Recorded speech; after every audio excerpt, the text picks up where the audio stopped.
Келесі тақырыбымыз педагогика ғылымының қалыптасуындағы ғалымдардың ой-пікірлері.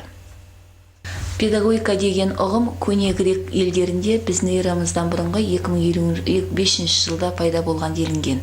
Педагогика деген сөз, яғни термин, көне грек тілінен шыққан. Ол балаларды ертіп жүру, жетектеу, баланы жетектеп мектепке апару деген мағынаны білдіреді.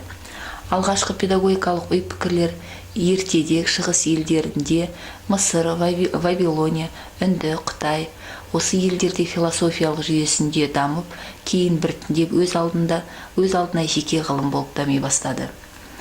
Ежелгі дүние философиясы ертедегі шығыс елдерінің қорытып, жиыстырып білім мұрасын дамытқан еді. Олар Сократ, Платон, Аристотель, Демокрит сияқты саясат, тәрбие, мемлекет, жеке адам тәрбиесінің мақсаттары мен мазмұнына және ерекшелігі сияқты педагогикалық мәселелерді қарастырған.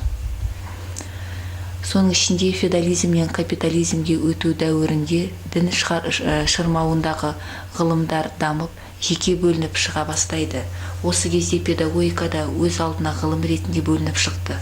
Соғысы ғасырда педагогиканың жеке ғылым ретінде мәртебесін чех халқының ұлы педагогы Ян Амос Каменский ұлы дидактика еңбегімен бекей түсіп көзге түскен.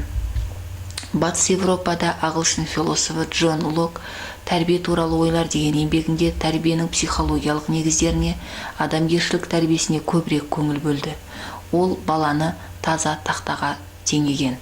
Тақтаны қалай сызсақ, ол сондай із қалдырады. Яғни баланы біз қалай тәрбиелесек, ол қалай бақыттасақ, ол сол бақытпен жүріп тәрбиеленеді деген ұғым қалдырған.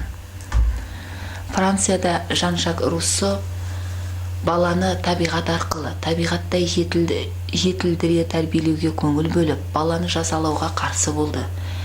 Яғни ол Джон Локтың пікіріне қарсы шығып, яғни қатаң таяқ тәртібіне қарсы шығып, еркін тәрбие идеясын ұсынды. Ал қазақстандық ағартушы ғалымдарға тоқтайтын болсақ, Қазақстанда ағартушылық идеяны көтергендердің бірі Шоқан Шыңғысұлы Уәлиханов.